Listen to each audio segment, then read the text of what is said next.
ብዙ ሰዎች መሪነት ስለ ስልጣንና ሰዎች እንዲሰሙን ስለማድረግ ነው ብለው ያስባሉ። ሆኖም ተሳስተዋል።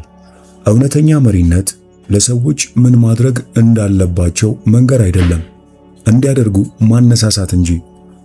ቡድንህ እንዲከተልህ ያለማቋረጥ ማስገደድ ወይም ማሳመን ካለብህ አንተ እየመራህ አይደለም፣ እያስተዳደርክ እንጂ። በሁለቱ መሃል ልዩነት አለ።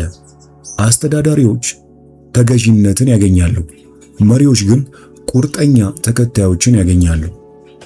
ታላላቅ መሪዎች ቢዝነስ ብቻ የሚገነቡ አይደሉም፣ ልማድንም ይገነባሉ።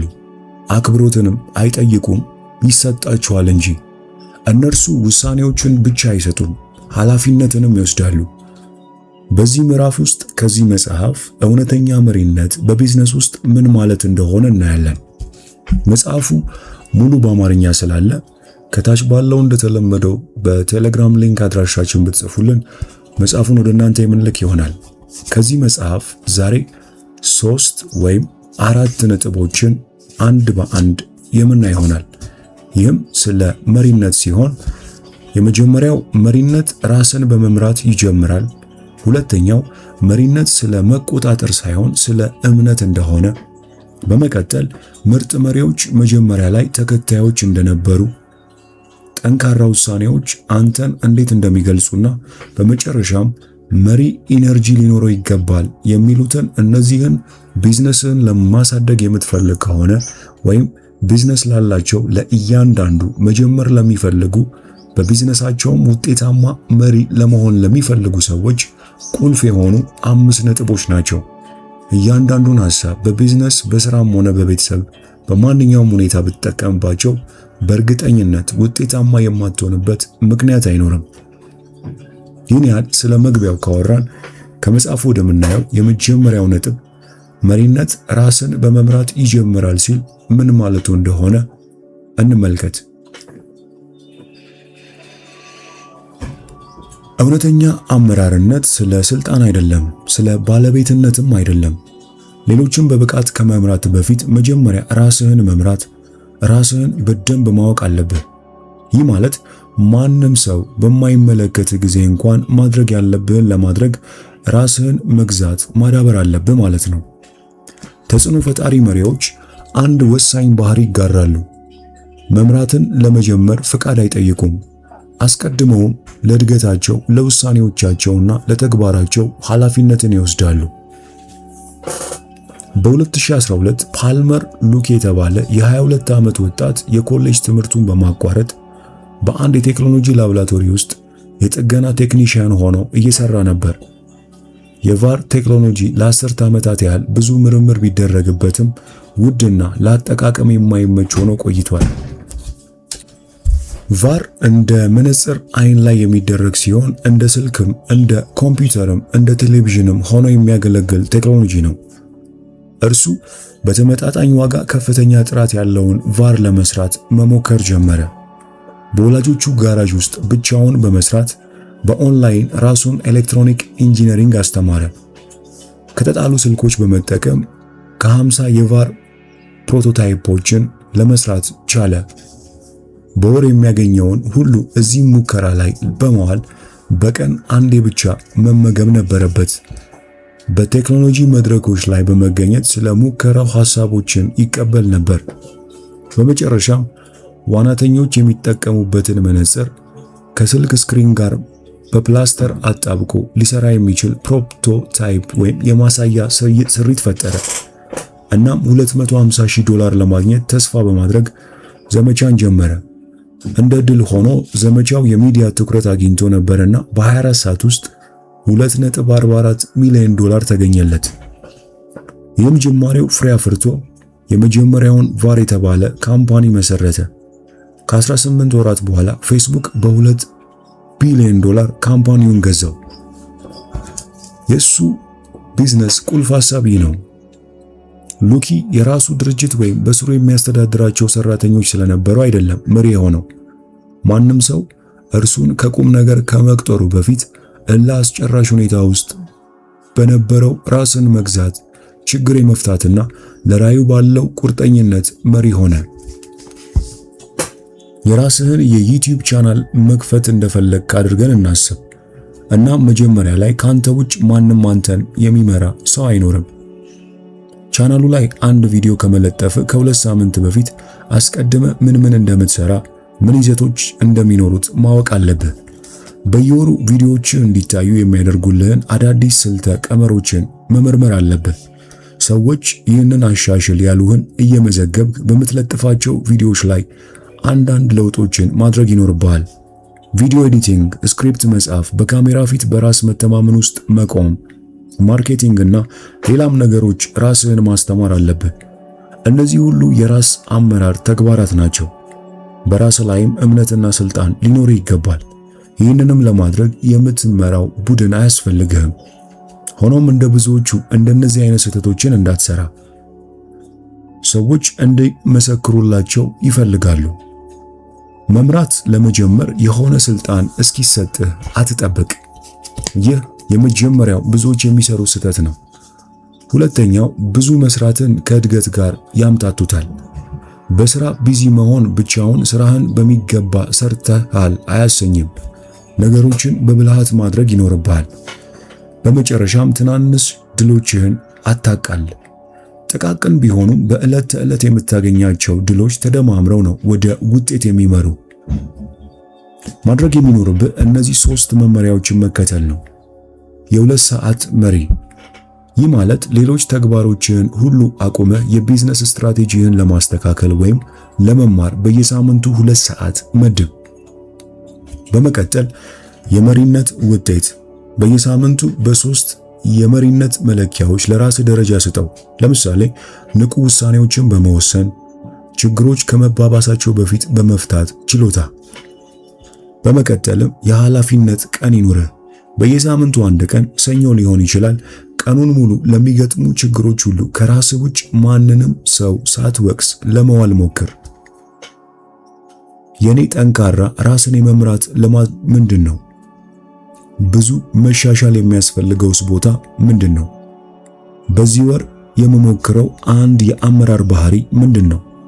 ተጽዕኖውንስ እንዴት ነው የምለካው? ወደፊት ስኬታማ የሚሆነው እኔ ለዛሬው እኔ የሚሰጠው ምክር ምንድነው?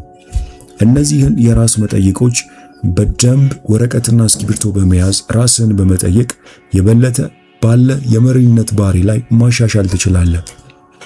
አሁን ወደሚቀጥለው መሪነት ስለ መቆጣጠር ሳይሆን ስለ እምነት መሆኑን እንመልከት። ብዙ አዳዲስ መሪዎች ስራቸው ህጎችን ማስከበር፣ ጥቃቅን ጉዳዮችን መከታተልና ጥብቅ ቁጥጥር ማድረግ ነው ብለው ያስባሉ። ነገር ግን እውነተኛ አመራርነት ስለ ስልጣን አይደለም፣ ስለ እምነት እንጂ። የምትመራው ቡድን ሲያምንህ ሳይገደድ ሁሉንም ነገር ማድረግ ይጀምራል። ታላላቅ መሪዎች እነዚህ 3 ኳሊቲዎች አላቸው፣ ወይም እነዚህ 3 ቁልፍ ባህሪያት አሏቸው። የመጀመሪያው ትዕዛዝን መስጠት ብቻ ሳይሆን ሰዎች እንደፈለጉ እንዲሰሩ ይፈቅዳሉ። ሁለተኛው ስህተቶችን በግልጽ አምነው ይቀበላሉ። ሶስተኛው ለቡድን አባላቶቻቸው ይቆማሉ። ይበልጥ ለመቆጣጠር በሞከርክ ቁጥር የቡድንህ ተሳትፎ ይቀንሳል። የበለጠ ባመንካቸው ቁጥር ግን በቁርጠኝነት ያደንቁሃል።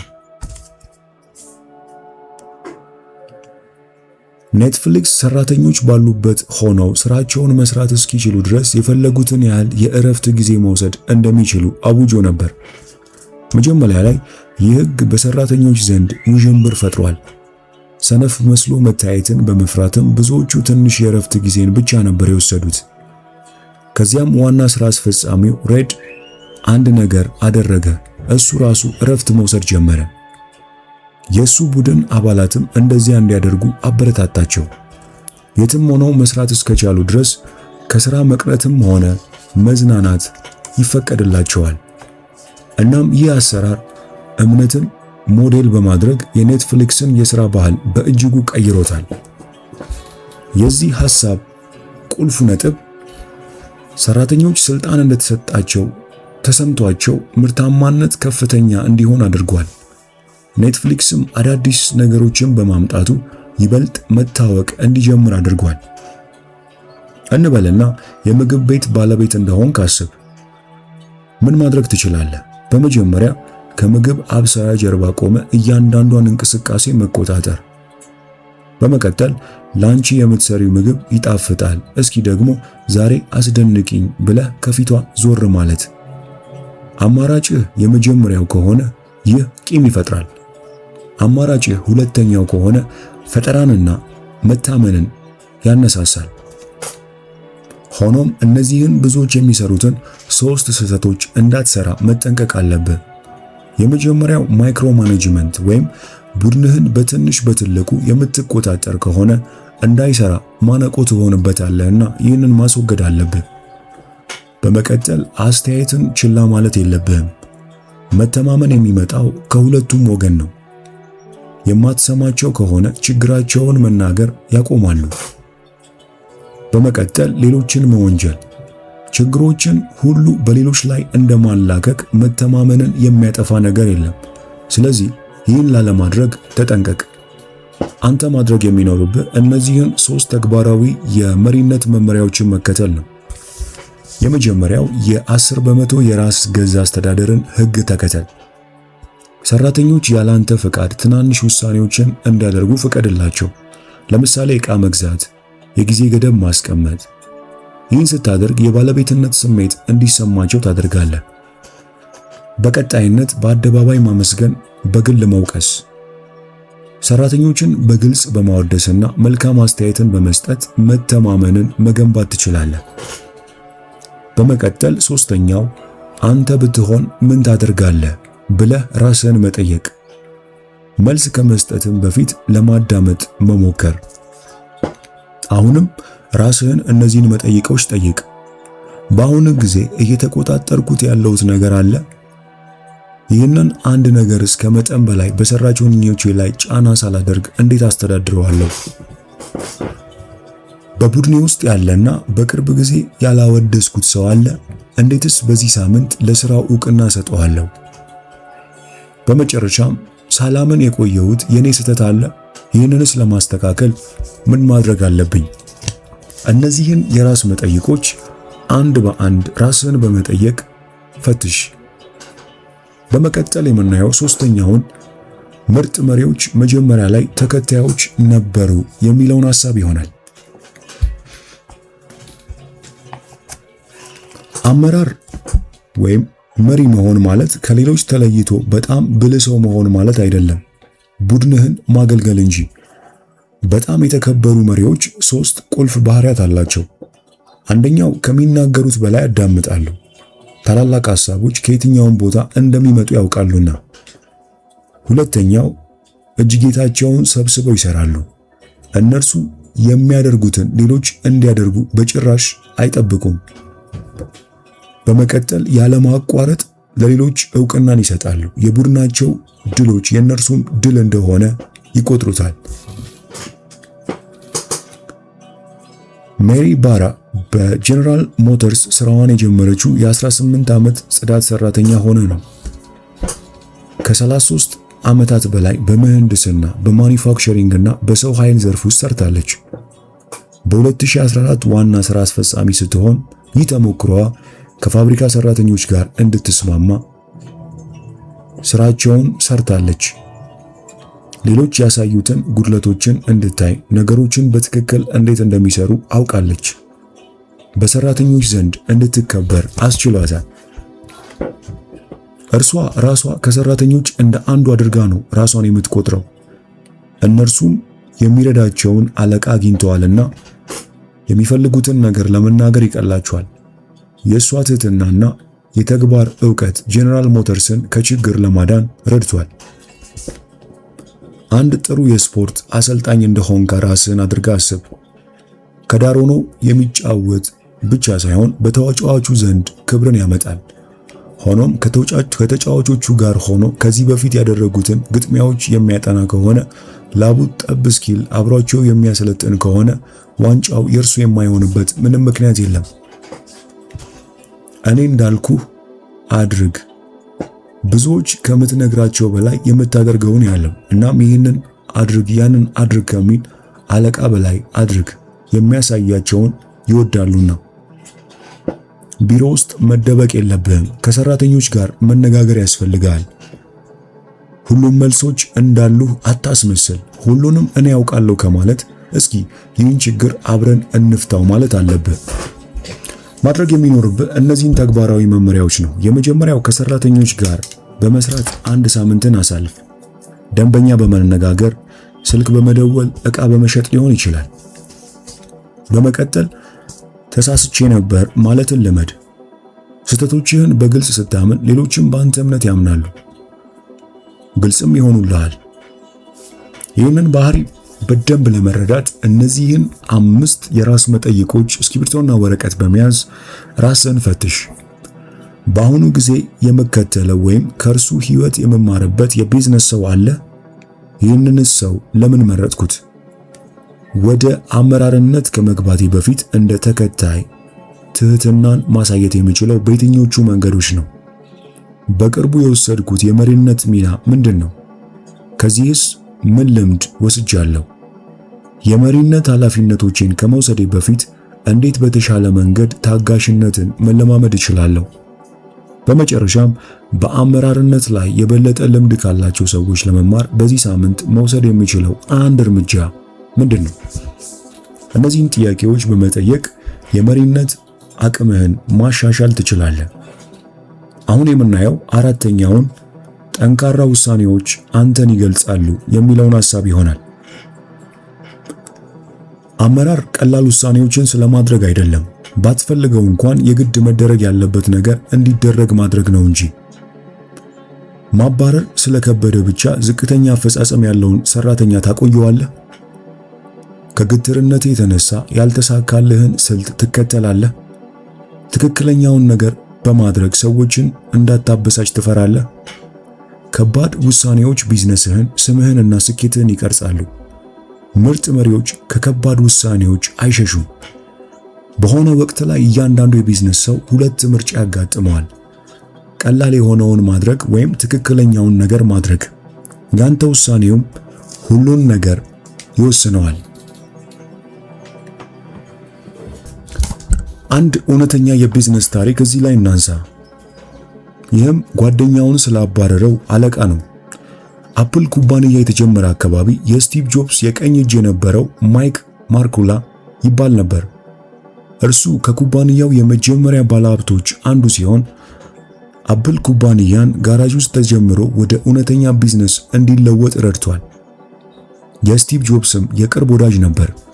ነገር ግን አፕል እያደገ ሲሄድ እርሱ ኩባንያውን ወደፊት ለመምራት ትክክለኛ ሰው እንዳልሆነ ግልጽ እየሆነ መጣ።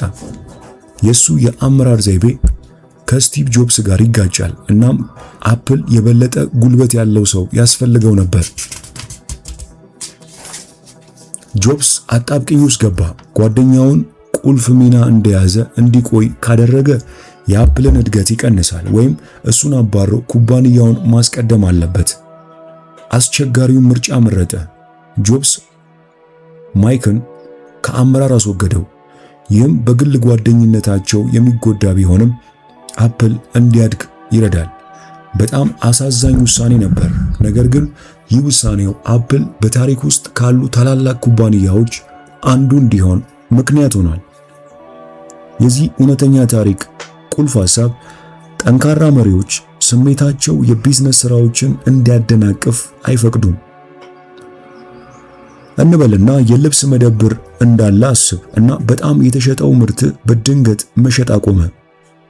ማስታወቂያ በማሰራት ዓመታትን አሳልፈሃል። እናም ይህ ምርት ልክ እንደ ራስህ አካል ሆኖ ነው የሚሰማ። አለመሸጡ አስከፍቶሃል። ቀላሉ ምርጫ ሽያጮች እንደሚመለሱ ተስፋ በማድረግ መግፋትህን መቀጠል፣ ወይም ደግሞ ኪሳራ እንዲቀንስ ይህንን ምርት መሸጥህን ማቆምና ደንበኞች በትክክል በሚፈልጉት ላይ ማተኮር። ስሜቶች የቢዝነስ ውሳኔዎችን በፍጹም ማዘዝ የለባቸውም። እውነታዎች፣ ቁጥሮችና የወደፊት ትንበያዎች እንጂ። ብዙዎች የሚሰሩትን ስህተት እንዳትሰራ መጠንቀቅ አለብህ። እዚህ ነጥብ ላይ ከባድ ውሳኔዎችን ማዘግየት። ችግሮች ራሳቸውን በራሳቸው ጊዜ አይፈቱም። ስለዚህ ከባድ ውሳኔዎችን ማዘግየት የለብህም። ስሜቶች ምክንያታዊነትን እንዲሽሩ መፍቀድ የለብህም። ሁሉንም ሰው ለማስደሰት አትሞክር። ይህ አመራርነት አይደለም። የማይመች ስለሆነ እውነታውን ችላ ማለትም የለብህም። እውነታውን መጋፈጥ አለብህ። ውሳኔዎችን በግልጽ አለመናገር ሰዎች ሐቀኝነትን እንዳልሆንክ እንዲያስቡ ያደርጋል። ስለዚህ ውሳኔዎችን በግልጽ ተናገር። ሰዎች ሐቀኞችን ያከብራሉና። ማድረግ የሚኖርብህ እነዚህን 5 ተግባራዊ መመሪያዎች በሕይወት ላይ፣ በቢዝነስ ላይ፣ በአመራርነት ላይ መለማመድ ነው። የወደፊት መለኪያ ተጠቀም። ይህ ውሳኔ ከ5 ዓመት በኋላ ቢዝነሴን ይረዳዋል? በመቀጠል ራስህን ጠይቅ። ጓደኛዬን እየመከርኩት ቢሆን ምን እንዲያደርግ ነግረዋለሁ? በጣም የከፋውን ሁኔታ ጻፍ። ከከባድ ውሳኔ በኋላ ምን ሊፈጠር ይችላል? ግብአትን ፈልግ፣ ከሌሎች ሐሳብ ሰብስብ። ነገር ግን የመጨረሻውን ውሳኔ አንተ ነህ የምትወስነው። ጠንከር ያሉ ውሳኔዎች ትችት ይዘው እንደሚመጡ ተቀበል። ሆኖም ስኬት የሚገኘው እነሱን በማድረግ ውስጥ ነው። እነዚህን የራስ መጠይቆች ራስን ጠይቅ። አሁን ምን ከባድ ውሳኔ እያዘገየው ነው? ይህንንስ ባደርገው የሚከሰት በጣም መጥፎ ነገር ምንድን ነው? ባላደርገውስ ሊፈጠር የሚችለው ከሁሉ የከፋው ነገር ምንድን ነው? ይህ ውሳኔ በረዥም ጊዜ ቢዝነሴ ላይ ምን ተጽዕኖ ይኖረዋል? የሚነካውስ እነማንን ነው? ውሳኔውንስ እንዴት ሌሎች ግልጽ ማድረግ እችላለሁ?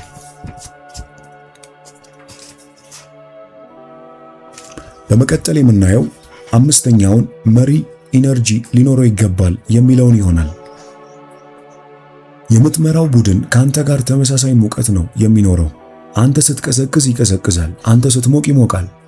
ሲደብር ይደብረዋል፣ ስትነቃቃ ይነቃቃል። ተጨንቀህ፣ ተበሳጭተህ ወይም ተከፍተህ ወደ ሥራ ስትገባ ያንተ ስሜት ይጋባባችኋል። ደስታን፣ መተማመንንና ትኩረትን ይዘህ ስትገባ ያንኑ ስሜት ያንጸባርቃሉ። መሪነት ልክ እንደ ቴርሞስታት ነው። ቴርሞስታት ቤት ውስጥ የሚገጠም መሳሪያ ሲሆን ቤቱ ሲቀዘቅዝ ያሞቃል፣ ቤቱ ሲሞቅም ያቀዘቅዛል። አንተም ልክ እንደ ቴርሞስታት የቡድንህን ሙቀት ታመጣጥናለህ። አንተ ብስጭትና ትርምስ ውስጥ ከሆንክ ቡድንህም ውጥረት ውስጥ ይገባል። ነገር ግን የተረጋጋና በራስ መተማመን ያለ ከሆንክ ቡድንህ የተረጋጋና ንቁ ሆኖ ይቆያል። እስኪ አንድ እውነተኛ የቢዝነስ ታሪክ እዚህ ጋር ላጋራ። ስራን ፓርቲ ያደረገው ዋናው ስራ አስፈጻሚ። አብዛኞቹ የአየር መንገድ ዋና ስራ አስፈጻሚዎች ስለ ነዳጅ ወጪዎች፣ ስለ ቅልጥፍና እና ስለ ከባድ የቦርድ ስብሰባዎች ይጨነቃሉ። የሳውዝ ዌስት አየር መንገድ መስራች የሆነው ሄር ኬለር ግን ስለ አንድ ነገር ብቻ ይጨነቃል፣ ሰዎችን ስለ ማስደሰት። እሱ የነቃ ጉልበት ነበረው። እናም ይህ ኢነርጂ ወደ ሰዎች ይተላለፋል። የድርጅቱ ስብሰባዎች ሳቅ የተሞሉ ናቸው። ሰራተኞችም ከደንበኞች ጋር እንዲሳሳቁ ይፈቅድላቸዋል። እንዲያውም እርሱ በአንድ ወቅት ከተፎካካሪ ድርጅት ጋር የነበረበትን የቢዝነስ ውዝግብ በእጅ ለእጅ ትግል ፈትኖታል። አዎ፣ በትክክል አንብበዋል። ጉዳዩን ወደ ሕግ ከመውሰድና ከማጓተት ይልቅ ከስቲቨንስ አቪዬሽን ዋና ስራ አስፈጻሚ ጋር ወደ አንድ ባህር ሄደው ትግል ገጠሙ። ያሸነፈ ይወስን ተባባሉ። በዚህም ትግል ኬለር አሸንፏል፣ ነገር ግን የተፎካካሪውን ክብር አግኝቷል። እሱ ኢነርጂ ያለው አዎንታዊ ቡድን እንዲኖር ከፈለገ መጀመሪያ እሱ ኢነርጂ እንዳለው ማምጣት ነበረበት። እንበልና አንድ ትንሽ የቴክኖሎጂ ካምፓኒ እየጀመርክ ነው ብለን እናስብ። እናም አሁን ትልቅ ደንበኛ አጥተሃል። ያንተ ቡድን አባላትም ስለ ወደፊቱ ይጨነቃሉ። ደካማ መሪ ከሆንክ ብስጭት ታሳያለህ፣ ታማርራለህ። ሁሉም ሰው የበለጠ ጭንቀት ውስጥ እንዲገባም ታደርጋለህ። ጠንካራ መሪ ከሆንክ ግን ኪሳራውን ትቀበላለህ፣ ነገር ግን ወዲያውኑ በቀጣዮቹ እርምጃዎች ላይ ታተኩራለህ። ያንተ ምላሽ የቡድንህን ምላሽ ይወስናል። ብዙዎች እንደሚሰሩት እንዲህ ያለ ስህተት እንዳትሰራ መጠንቀቅ ይኖርብሃል። ውጥረታቸው ወደሚመሩት ቡድን እንዲወርድ መፍቀድ። ያንተ ስሜት የእነርሱን ስሜት ቅርጽ ያስይዛል። ከፍርሃት የተነሳ ከባድ ንግግሮችን አለማድረግ። ሰዎች ሐቀኝነትን ያከብራሉ። ስለሚመሩት ቢዝነስ ጉጉት አለመኖር። ስለ ቢዝነስህ የማትደሰት ከሆነ ቡድንህስ ለምን ይደሰታል? ኢነርጂ ተላላፊ መሆኑን መርሳት። ከቃላትህ በበለጠ ፍጥነት ያንተን ስሜት ያሰራጫል። ማድረግ የሚኖርብህ እነዚህን 3 ተግባራዊ መመሪያዎች ነው። ከአስቸጋሪ ስብሰባዎች በፊት ኢነርጂህን አስተካክል። አዎንታዊ የሰውነት ቋንቋን ተጠቀም። በዓይንህ፣ በድምፅህና በአቀማመጥህ የተነቃቃ ሁን። በመጨረሻም በአስቸጋሪ ጊዜያትም ቢሆን ትናንሽ ድሎችን አክብር። ይህንን ባህሪ በደንብ ለመላበስ እነዚህን መጠይቆች ራስህን ጠይቅ። ቡድኔን በመምራት ጊዜ የኔ የተለመደ የኢነርጂ ደረጃ ምን ያህል ነው? ጥቂት፣ መካከለኛ ወይስ ብዙ? ሳላስበው ውጥረትን ወይም አሉታዊነትን እያሰራጨው ነው? በአስቸጋሪ ሁኔታዎች ውስጥ ምን ምላሽ እሰጣለሁ? ቡድኔስ ምን ምላሽ ይሰጣል?